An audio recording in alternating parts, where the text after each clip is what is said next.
Splish splash, I was taking a bath. Dice All Tower. along a Saturday night. Dive. Oh, this. Roll and Rubbed up, move. just sitting in the tub, thinking everything was alright. Has any come out? Yes, sir. What I was agree that? with you completely. I was gonna say, has anybody come out with a roll and move that you can play in the bathtub? I don't think has anyone come out with any game you can play in the bathtub. It could be like Sure, like those floating- it could be clear floating dice. cards, the plastic cards. They're made to play in the pool, floating dice. not the bathtub. You could roll the dice on the surface of the water. They float, but somehow they have like maybe a ball bearing that Yeah, that weights them to. Well, takes aside. yeah. that If would the be- inside was bumpy, that would work. Yeah. Welcome to Dice Tower Dive, where we take a look at topics about things get on that. that are not necessarily fresh and new, but are in the past sometimes. So we've taken a look at various things. Today we're taking a look at a mechanism, roll and move. The mechanism that as soon as you hear it, people are like, boo! Well, geeks. I would Sure. say that. Yeah. Roll and I move. think anybody else, like most gamers, and I'm using that term as anybody who plays any kinds of games, they don't have any necessarily negative, adverse reaction to roll and move. In fact, many of them don't know any other way to move. Sure, but some people have a negative reaction to it, not necessarily because it's a mechanism, but it's the only way they know what a board game is. Yeah, that's true. But when we talk about roll and move, we're also including the spinner, because it's the same deal. thing. Same deal. Or even roll and move could be technically like in Sorry, for example, you turn over a card, and that's what you do. Yeah. Yeah, that's a That's little the better. same as roll and move. Not if it's a small deck of cards. If it has How's it any different? Other One than the through six? randomization's slightly if it has 1 better. through 6, That's what I mean, yeah. That's not quite the same. I mean, if there's a deck of cards that has the numbers 1 through 6, and it's just 6 cards, and we take turns flipping, and you flip the 1, I know the 1 won't come up again for me. Oh, that's only if it's a really small deck. That's what I mean, yeah. So, All right, well, anyway. but close enough. That doesn't exist. So, I'm working on roll and what's move. happening. So what's the game? The quintessential roll and move game. backgammon. All right, good call. But actually, I'm talking about Monopoly. Oh, you do roll and move in that game, yeah, but it's a game about that moolah cash. Yeah, well, You there's- roll to see how much money you get. There's a lot of games of roll and moving, and this is certainly one. This one, if you roll doubles, you get to go again. If you roll doubles 3 times, you go to jail, and you sit there and say, I need to roll a 6, an 8, a 10, or whatever you need to get to Right. land on free parking, which isn't a rule in the game. But That's true. you can, and this is where I came down to Monopoly, because people say you got to play by the correct rules, which is correct. It's true. But when it comes down at the end of the day, if I buy a boardwalk and you never land on it because the rules don't work that way, don't you make wasted bad your rent. money. that is correct. If you're a child, you've definitely played Chutes and Ladders. This is the roll move game everyone plays, where you get to move and then go up, or Snakes and Ladders if you live in The England. UK, they call the it UK, that, yeah. yes. And then Sam already said backgammon. Yep. And there's, of course, my sort of roll and move as I was growing up was Parcheesi. Oh, didn't put that one on the list, but yeah, you're right. Parcheesi's a very big game in quite a large part of the world, in which you are, again, rolling, moving, rolling doubles is a thing. It's got a lot of the same trappings. And variations on Parcheesi, Trouble, Sure. things like that. And some of the problems with these games are when you roll, you don't get what you need to roll. Like in Parcheesi, if someone's blocking your path with 2, I think, of the same type. 2 people are standing in and front of you, you can't get go through past it, them. It's really you annoying. can't go past them. Yeah, I mean, at the end of the day, the main issue that comes from rolling and moving is a lack of control. I agree, which makes choices. this next game, Right. which is a geek game, particularly egregious in this offense, and that is Talisman. We've talked a lot about this this week. Lately, yeah. Coming out. Well, The problem with news. Talisman is you roll a die, and now you can pick which direction you move, but often that doesn't really matter. Right. So, So they give you that choice, but you're still basing it from a very limited jumping off point anyway. Right. the other very popular roll and move game in American culture is using the spinner, and that is Life. And while that's an incredibly cool spinner, I've always loved the Life spinner, thought it was really neat. Life, when you get to the end, who has the most money? He or she who rolled best. spun best. Spun best, yeah. Period.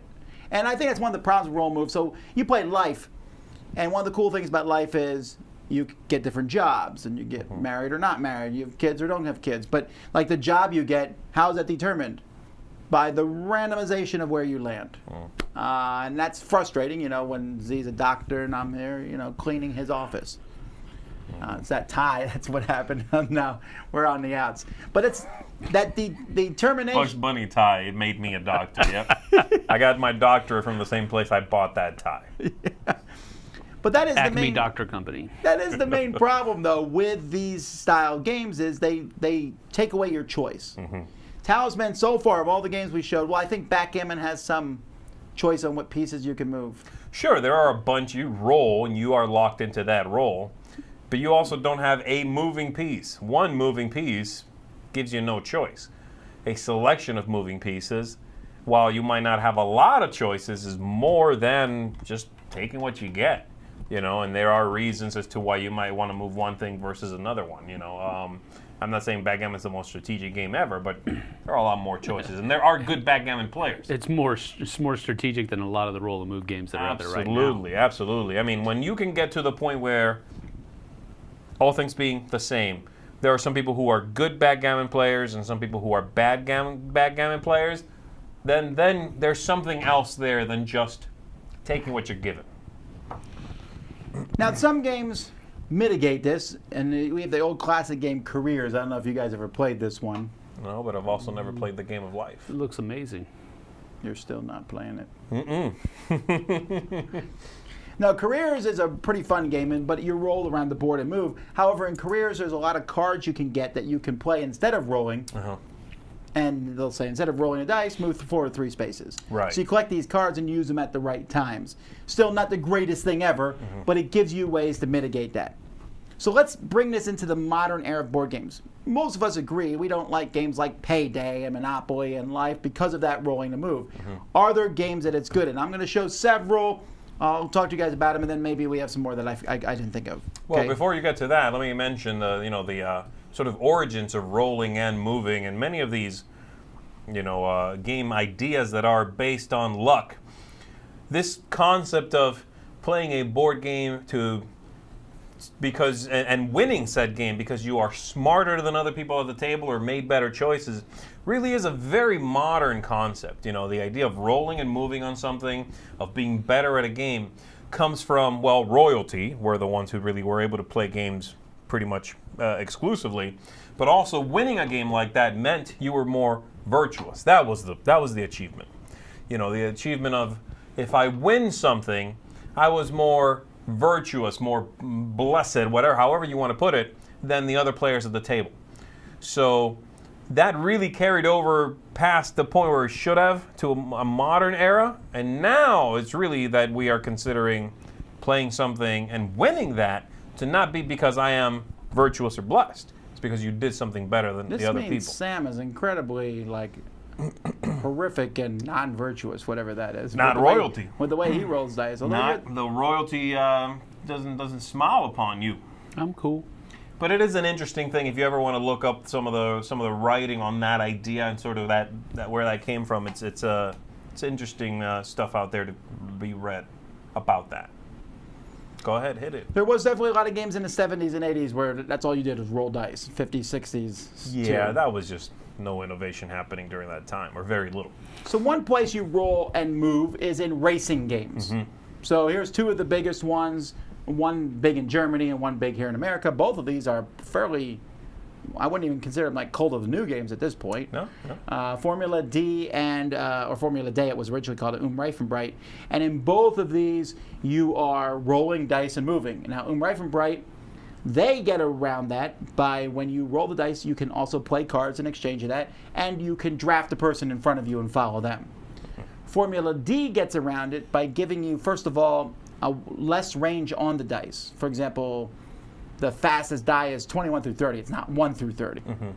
And you can pick which die you're gonna roll. You can gear up or shift down, and that depends on. But it's still which roll and move. What do you guys think of these? When it's used in racing games like this? Well, I like Formula D a lot. Actually, it's one of my favorite racing games because I think it simulates racing well, but it's also fun. Some of the racing games that are out there, they're good simulations, Right. but they're not fun. There's just too much else going on. With Formula D, you have the roll and move mechanism that's there, but you also have the gear shifting that you were talking about. You also have the tire points and engine points and all this other kind of stuff where all of that is working together to simulate that racing game. Or you can just not use that gear shifting. Well, the gear shifting is always there, but you can not use the tire points and the engine points and all this other kind of stuff to kind of make a more basic, streamlined experience. Right. I like it a lot. Well, they are simulations. That's the thing. It simulates being able to move very quickly by shifting into sixths or whatever. You know what I mean? Yeah. So I like that because the roll and move aspect is modified. It's tied to what's happening. Like one of my favorite games that has roll and move, also a racing game, is Power Boats. Power Boats, you're also I almost rolling. put that on the list, but Power Yeah. Boats and the sequel Power Ships. Yeah, same thing, same system. You're rolling dice. They are 3-sided dice only. And the way you mitigate, slamming down on the revving up the engine is you may every turn add one die to your pool or remove one. And then you re-roll them. But the spread is small. They're 3-sided dice. Now, you could go from 3 ones. You're going, I need to slam it, add a die, and then you re-roll all 4 and you get 3s across the board. You really slammed on it. But that's part of the game. But that pool is manageable. It's a really clever system where you can hit a corner, boom, boom, you're removing dice every time. You're like, I need to slow down, I'm about to hit the wall, and you pull it off. It's a great feeling. And it works. It's a roll and move that works, Another racing game that uses roll and move in a different way is Winner's Circle or Royal Turf. In this game, you roll a die, but then after you roll the die, you pick which horse you're going to move Right. with that roll. And the symbol that you roll matches a speed on that horse. So sometimes you'll move a horse slowly, sometimes you'll move a horse quickly, sometimes there's only one horse left, and that's too bad. At that point, it's just straight luck. Sure, right. But still, over the course of the game, you're going to get to make a lot of decisions. Yeah, you can purposefully move one because once it's been moved, it can't be moved again until you go all the way around because it's someone else's horse or they're betting on it, And so you roll and you realize for that horse, this roll is terrible. That one's moving. And that's all they did, I really like that system. In this game, it works extremely well. But there is that ebb and flow of choices, Yeah. Like the choices there's all the choices you've got, and they slowly get tighter, and then whoop, they open up again. Sure. It's a good cadence to this game. I really like that. But I think it gives you, again, the roll and move is really frustrating in life. You spin, that's how far you go. That's it. Nothing else. When the game offers you more choices, I get to go up a gear, I get to do this, and I like that better. Here's Eric Summerer's favorite game, Merchant of Venus. And a more modern version of this, essentially, is Zaya. Both those games, you roll and move your ships. Again, there's ways to mitigate that. There's ways to, in Zaya especially, you can add engines to get better dice and things like Right. that. However, you're still kind of to the vagaries of the die roll sometimes, which is why Merchant of Venus is slightly lower for me. And Zaya's a little bit better because you can... Yeah. You get so many actions and you can move multiple times if you really want to. Here's one I bet you didn't think of. Heimlich and Company. Now this one, you're rolling and moving, but you're moving, you pick the piece that moves. And then they're going to be scoring and getting things, but what you're trying to do is not have people guess which piece you are. Right. So again, it kind of lets you pick which piece you're going to be moving around the track. Yeah, And there's a few games that have sort of used that mechanism. Definitely after this game did it. I would say this was the first one where this idea of having your hidden score, your hidden piece, but moving everything to stay hidden. Sure. That in and of itself is a self-balancing mechanism. The idea of, there's luck. Pieces, one piece might move a bunch. But you know what? If you move your own all the time, you're outing yourself. So it's a cool concept. Colosseum is very similar. It's a more modern one Yeah. where you have all these different pieces on the outside of the board that you are rolling and moving, trying to get them to land in your thing. The game immediately lets you mitigate that. You can pick You can roll 2 dice instead of 1. You can use tiles to add or subtract to the movement. But when it comes down to the end of the day, you aren't the pieces. Those are pieces you are trying to get to land in your spot. I think the biggest way to mitigate it is you can grow the target area. That's the coolest That's one thing. of the cool things. Is It's not about landing on boardwalk anymore. Now you can make boardwalk 3 Bigger. spaces wide. Right. On top That'd be of a cool that, version of Monopoly. on top of that, you also have the ability of moving multiple pieces. We talked about this earlier. So you can not only bring people into your Coliseum, if you can't get somebody to your Coliseum, you can most definitely get it out of somebody else's Coliseum. Right. And that's a cool. Sure, right. I may not help me, but I will hurt you. Yeah, right. Now, a very modern roll and move, and this one's kind of doesn't feel like a roll and move per se, but that's Merlin. Okay. So in Merlin, you're rolling the dice ahead of time, Right. and then you assign the dice to move your piece around the board, but you pick the order of them. So this would be kind of like Monopoly. You could roll for your next 3 turns, and then pick the order that those rolls came up. Yeah. I would win a lot in Monopoly if that was the case. I guess so. Yeah, that's one way to do it. Do you only still get to move just your piece in Merlin? I forget. Yes, well, you have the white one, which moves Merlin. Okay. So yeah, you don't move other people's pieces. You move yours, and you can only move it clockwise. However, the game comes with a lot of different ways. Flip the die before a roll, after you Sure. roll it. Right. Move across the board before moving. There's a lot of ways, and that keeps it from being just rolling and moving. Yep. My whole problem with roll and move is I don't like the decisions being taken from me. I like the feeling of the, come on, I need a whatever number. But I also want the feeling of that's not the whole game. Right. Because that's all these other games were. When I was playing Payday, I need a 7. Didn't get it. Okay, you're the more virtuous player. That's right.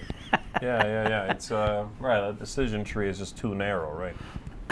Now, there's one game that hasn't been reprinted and probably should be at some point. That when I got into gaming, and I would say, "Oh, roll and move," and someone would say, "But there's one good roll and move game." We talked about this. Yeah. We did. That's Life. So this is a roll and move game because you're rolling the die and then picking which of your pieces to move. Correct. And you can even move some neutral pieces on the board. I'm really surprised this one hasn't been reprinted. Me too. This is also a Wolfgang Kramer game. He worked on Coliseum. He's one of the co-designers of both. And this one takes a lot of roll and move ideas and kind of turns them on their head. Yeah, you're rolling. You are moving one of your own pieces or a neutral one. But there's a really neat concept which is you don't land somewhere and score. In a lot of roll and move games, you land somewhere. Oh, it's You slide down to this space because you landed there. You'll score a piece if you are the last one to move off of it. Yeah. So it's this idea of some spaces are bad, but guess what? If I land there and then I leave before you do, you're stuck on that spot. Yeah. And you better try to get one of the neutral ones to walk up, sit on it so you can leave and not have to take it. It's a really neat family concept for a family weight game that I think does roll and move, straight roll and move. It doesn't even feel like it's masking roll and move. Yeah, It's putting it out front, but it's good. It's well done. And unfortunately, it's not really replicated. There's not a lot of games that do this. Right. Sounds boring to me. It's neat. It's a good game. I really like it. Yeah, I sounds like it boring. too. Just sounds boring. That's all. Also, Magical Athlete. Oh my goodness. It's roll and move, man. This It is is why. roll and This move. is why he wanted to talk about this. No, it's not. Yes. I forgot Magical Athlete was roll and move, so I was going through the list. Definitely roll and move with so many special powers that it's not so much about Sure. that. Yeah. So roll and move can ruin a game. Like specifically, roll and move ruins Trivial Pursuit. Absolutely. Whatever you may think about Trivial Pursuit, like you might like trivia, dislike trivia, the roll and move, you could be really good at trivia but never land in the pie space and someone else does. Absolutely. That to me is that game's biggest flaw by a mile. Or you get Why am I all of answering them- the question? Yeah, you get Here- all of the pie pieces, and then you never roll the right amount of pips to get back to the center to Yeah, it's finish the annoying. game. Yeah. It's like Well, there's also Clue, I would say, is a game that's severely hurt by the roll and move aspect of it, where I know where I need to go. I got to get to that room over there. I roll 1, I move a step. I roll then a 2, I move 2 steps. You're over here zipping around, and to add insult to injury in that game, As I'm getting near that room, if you make an accusation that involves my piece, you move me to the room. Across the whole board. I'm trying to get over there. And you can just pick me up and put me in the room you're going to accuse me in. I think the card game, I don't know if you've ever played Clue the card game. I think Considerably better game. Well, Because they you also are got rid of this. There is no rolling and moving. In the future, when they came out with the Clue DVD game, Never played that one. They got rid of that move. I mean, you still move, but it was like room to room to room. Okay, there you go. Which makes way more sense. Right. So, and I mean, again, I'm not necessarily hating on roll and move. There's games where I've rolled to see what's going to happen and move. And I get the excitement of that. It's just not very strategic. And I think you hit the nail on the head there. I think that mechanism has survived for as long as it has because you said excitement, and I'm thinking the word action because it adds action to a game. Or gambling almost. That's not even it because you're not putting something on the line as far as like, oh, I rolled a 6, woohoo, except I get closer. You know, like I'm never trying to roll maybe a 2, right? A more is better typically. But you get to do something. You get to be active. On your turn in Clue, even if you're not doing the thing you're supposed to be doing, making an accusation, you are still the But kid, I'm moving. mom, grandma is picking up and rolling and doing action. It's just sort of like moving stuff. And I think that's why it survives. You know, why we had all those games that were basically toys where you're doing stuff. I push a button, the bridge shakes and might knock the guy off, or this thing comes down and knocks something off. Action. Roll and move survives largely because of that. We like our games, or we did, to have a bunch of activity, of action, of energy. It could just be that it's just familiar. That's partly it. It's very familiar. It's just familiar. People Well, you understand mentioned this it. whole roll and move thing. It wasn't really around in ancient times as much. They played more like abstract strategy style games. You're And I talking think- about like I'm Like talking like Stargate Middle days. Ages is what I'm talking. Yeah, Sure. In the Middle Ages, there were a lot of dice driven Sure, but that's activities. because there was dice in existence Sure. used for gambling. Now it's in a game format. I guess so. Yeah, but I mean, you know, the kings and queens playing some game with dice. If I'm playing a king with the dice and I roll really well, I'd be like, oh, hang on, that dice cocked a little. It's on top of a piece of paper. You don't want to get beheaded, you do. That's let right. me try. Oh no! Oh. Woe is me. All right. So what do you all think are some good roll and move games? Someone here mentioned Ghost Fight and Treasure Hunters. That is good. Mm-hmm. And that is actually just a straight up roll and move. There's really no other eccentricities about it. But you have choice of where to go, and it's cooperative. So Yes. your bad roll is bad for everybody. Yes. Yeah, that's the thing. It's a cooperative game. It's not competitive. That is the only thing actually that makes that okay because it really is a roll and move. Yeah, it's- and it exhibits all the bad things about roll and moving. nothing I still but- like it too. I have a copy. Yeah. But the only reason it's okay is because it's cooperative. If it was not, that roll and move would suck. Yeah, it would. That's interesting. Yeah, Jamaica's another game that some people say is roll and move, because you technically roll the dice, and then you put the card next to it that Yeah. says that die becomes a move die. But again, it has that caveat that you're choosing what card you're going to use for that die roll, and it doesn't even have to be movement. Yeah.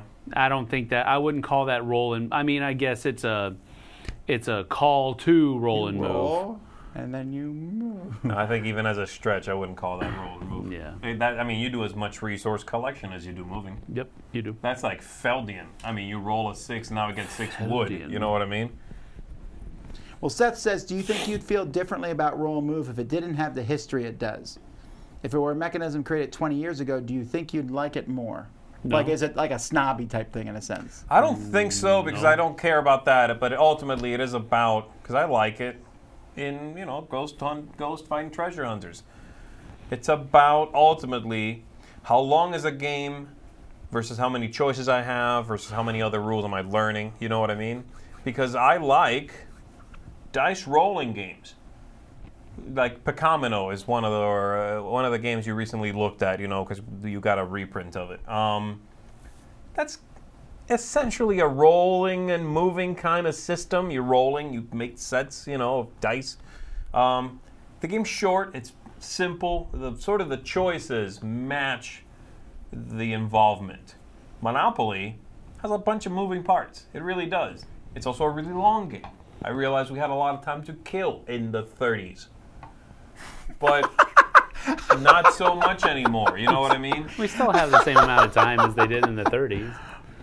He said they didn't have a job, is what he's saying. That's kind of what it sounded like. No, it doesn't no longer fits. You know, the how few rules or choices rather you have shouldn't go into a 3-hour game.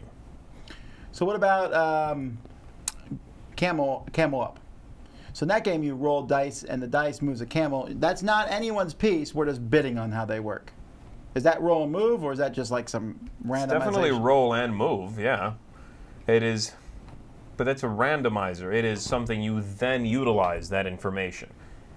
Roll, I think Camel Up is basically what a lot of Euro game designers do. They roll, and you rolled a 5 on the white. That means there is 5 sugar available this round. And the 3 green, there are 3. What's green? What's a green resource? I don't know. Herbs. Herbs. There's 3 herbs available this round. It's the same thing. You know what I mean? It's a randomizer before you play. Okay. See, I asked people to tell us like good roll and move games here, and I have gotten very few of them. There are few. We mentioned most of them. I mean, now, how many games exist with this? Thousands, probably. Yes. Hundreds When of I was thousands. a kid, I just assumed that's how you played a game. Yes. You get it? No dice? Are we drawing cards then to move? Where's the spinner? By the way, Right. I'm not too sad that spinners have gone the way of the dodo. The life spinner is cool, but most spinners you spin. Have you heard the spinner you spin and it goes like an inch because the spinner's not loose enough? Yeah. Or the spinners that you spin and you're like, Just sitting there waiting for it to stop. Right. let's see, Gaslands. Has anyone played that one? I don't think so. Okay, so no one has played So that one where one. you can modify your Now Hot people Wheels are talking cars about and the stuff like Royal that. Game of Ur from the 3rd millennium BC. Deep Sea Adventure. Deep Sea Adventure. Chrissy is about to talk about that. So, Oh, let's go to our contributors. and you'll also hear about the Royal Game of Ur, and you'll read about it.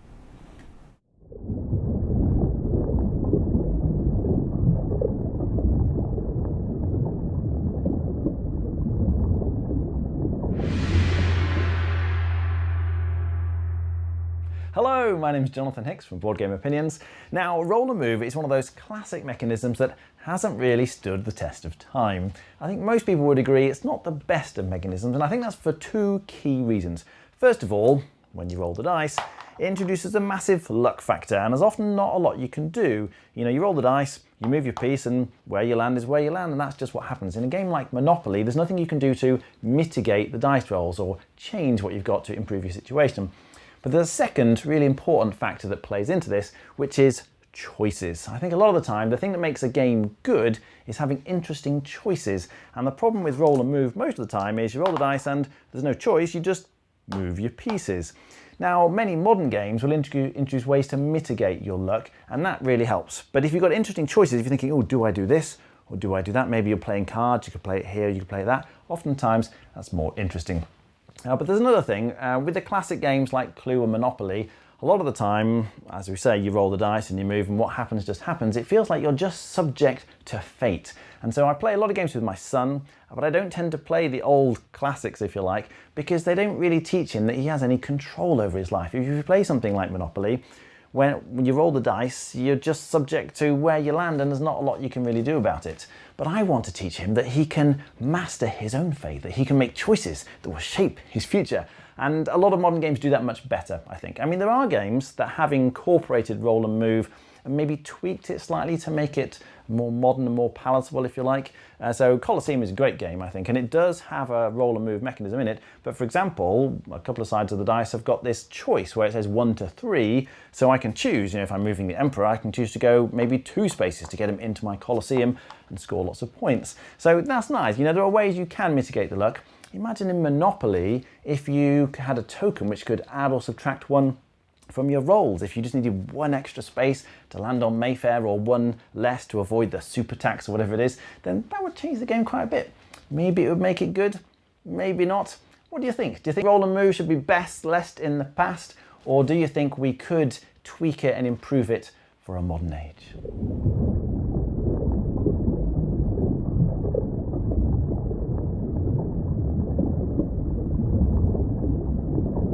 Hey everyone, my name's Chris from the Meeple Overboard podcast, and today I'm here to talk to you about everyone's favorite mechanism, roll and move.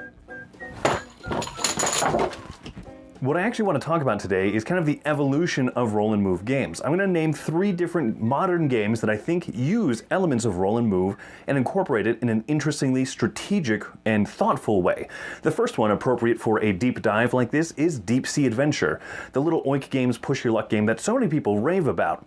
And whether you dislike it, like Z Garcia, or whether you like it, like me, then I think that you'll recognize that it is a roll and move game, but it's mixed with push your luck. You start with a submarine with a certain amount of oxygen, and you roll on every turn and try and move further down a path to collect the biggest treasure, which is further down. Now, it's harder to get back up to the submarine because you're carrying more weight, so you won't move as fast.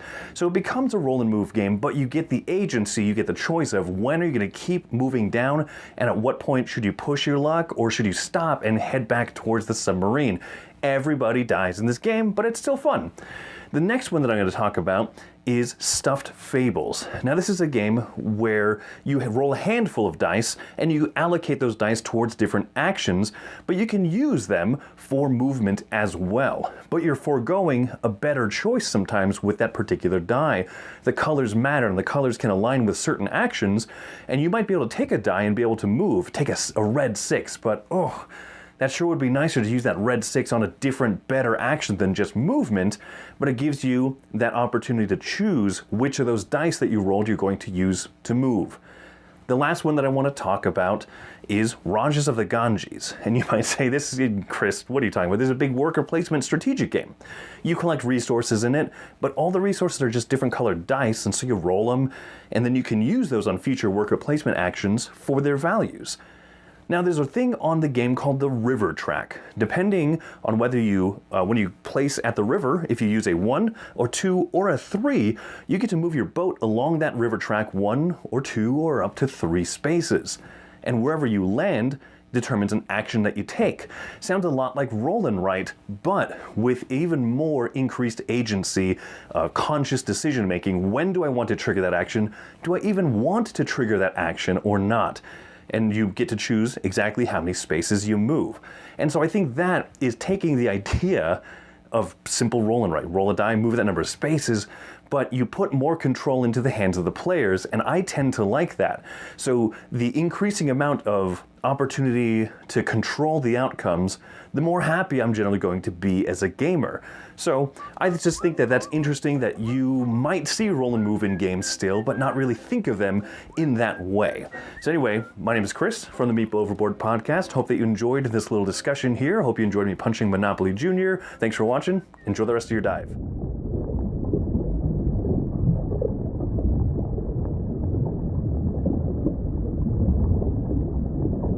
Everybody, and welcome to another installment of If You Like That, You Might Like This. Now this week's topic is roll and move games. Now I can honestly say when I first heard the topic, the old games like Monopoly flashed into my head and it kind of left a bad taste in my mouth. But you know what, I started to go through my collection looking for games that have the roll and move mechanism that I actually enjoy. So I'll be giving you 3 games today, a short, a medium, and a longer length game that use the roll and move mechanism. Now the first game I want to talk about is called Marrakesh. It came out in 2007. And although it does not have a circular board for your meeples to move on, it is still a roll and move game where you are a rug salesman trying to outwit your opponents. Each player starts with 10 coins and a bunch of little carpets, and these are nice, colorful, actual cloth carpets. On your turn, you're going to be rotating a SAM 90 degrees, and a SAM is the 1 pawn on the board. Then you will then roll the die and move them that many spaces forward. If he reaches the side of the board, you follow the curve and continue along the next row. If he ends up on another player's carpet, you have to play that player 1 coin for each of the square carpet that a SAM is standing on. You then place one of your carpets adjacent to a SAM, and play will continue until everyone has played all of their carpets. At the end of the game, you get 1 coin for every square of carpets that are of yours that are visible, and the player with the most money is the winner. It is a nice, fast, abstract game using the roll and move mechanism, and that's Marrakesh. The second game I want to talk about is Formula D. Now this is a racing game that seems to be perfectly suited for the roll and move mechanism. You set up your car, pick a track to race on, start in first gear, and you're off. On each turn you will decide if you want to gear up or gear down, which involves rolling bigger or smaller dice with higher or lower numbers on them. But don't forget to slow down around the curves, as most curves have a number of times you must stop on them, or else you can spin out or even go off the track. It's fun and sometimes frustrating racing game that uses the roll and move mechanism in its purest form. It has several maps, expansions that can add new rules, but the basic roll and move mechanism doesn't change, and that is Formula D. The last game I want to talk about is more of a Euro game, and the roll and move mechanism is used solely during one part of the game. And that game is Colosseum. Now this came out in 2007 and it plays in about 90 minutes. Now I said I'm going to be doing a medium and longer game. Formula D by the box is 60 minutes.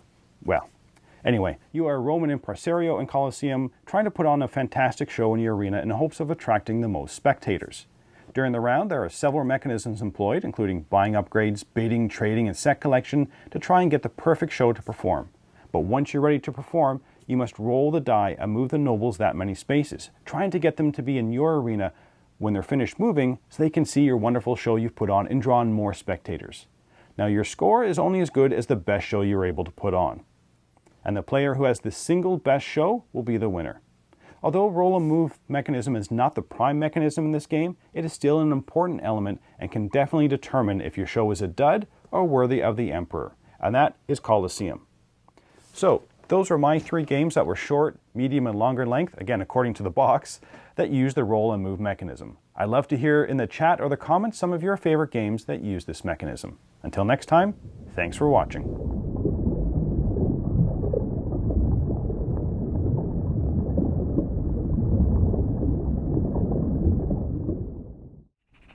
Alrighty, thank you guys. We appreciate all that there.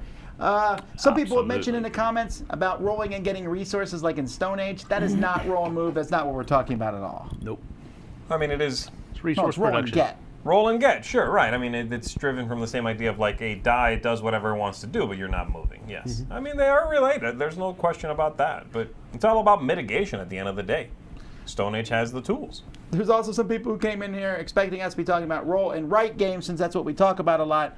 And we even were messing that up when we were talking about this. It's an easy thing to do, right? Roll and write's all the rage right now. It's on everybody's mouth now. And when's the last time you said roll and move out loud? You know, last time. So Even people who play board games don't say roll and move. no, that's you. It's a gamer term, really. Yeah. So there's a lot of kids games that use it still, Sure. and sometimes I'll suck that up like, all right, well, whatever, because kids like it. They're like, I hope I roll 6. Well, It's I familiar. hope so too. Like Sam said, it's that idea of like this makes sense. There's also, you know, you don't necessarily want all of the options in a kid's game. You want to give them some things to consider, but maybe just rolling and moving works. That's true. Well, that's it. That's what we think about roll and moves. Yep. That's it for the week for the Dice Tower. Well, not really. We still got videos coming out tomorrow and Sunday, and Board Game Breakfast. Our next live video will be at 10 a.m. on Monday. Samuel Healy will be doing live Q&A. Yeah. Come And, ask me some questions. Ask him I'm the gonna be there. hardest stuff. Sam, why? Why? Is that it? And I'll just say, because. Now you got to lean out the door and shout it because he's in the That's other right. room. That's true. Anywho, we appreciate all you guys coming on. Until next time, I'm Tom Vassell. I'm Z Garcia. Have a good one. Sam Healy. See you guys and gals on the flip side. On the deep side. Take